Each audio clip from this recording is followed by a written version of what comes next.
હું મારા ગામમાં 5 વર્ષ સરપંચ રહ્યો છું. ભાજપનું મારી પાસે રેકોર્ડિંગ છે. ભાજપના 10 નેતાઓ મને હોદ્દો આપે છે તો હું હોદ્દો નથી લેતો. કેમ કે હાલ અન્યાય સામે મેં ખાલી સરપંચગીરીમાં 10 મહિના અંદર રહ્યો, તો ભાજપનો સારો હોદ્દો લઉં કે કંઈ પણ નેતા બનું તો પછી હું જિંદગીભર જેલમાં જ રહું. કેમ કે આપણે સાચું બોલવા જોઈએ છે, અને હાલ સાચું બોલવાવાળાને મૂળ જેલમાં મૂકવામાં આવે છે.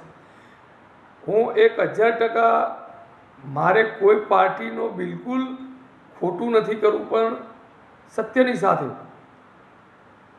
ગોપાલભાઈ જે ખરેખર માનું છું કે આમ આદમીનો એક વાઘ જેવો નેતા છે.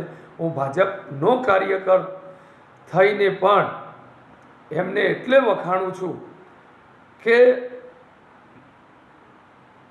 એમની મૂળ પાર્ટીનું તો કામ કરે જ છે, એ વાત આખી અલગ છે, પણ જગત કલ્યાણના કામ માટે આજે રહે કૃષ્ણનો અવતાર હોય એવું આખા રાજ્યને લાગે છે.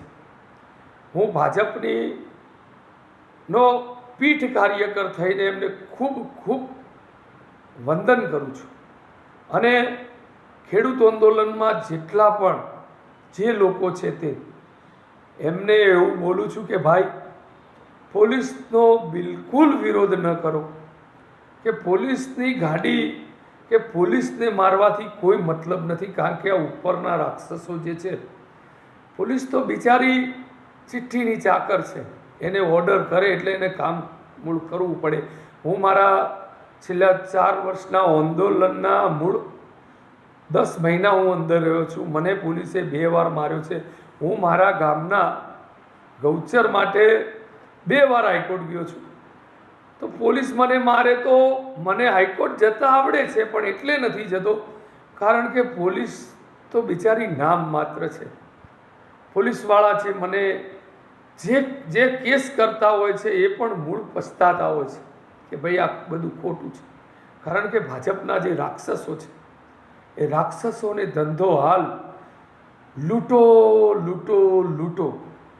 મને ભાજપ, મારી પાસે રેકોર્ડિંગ છે, વાહિયાત વાતો નથી.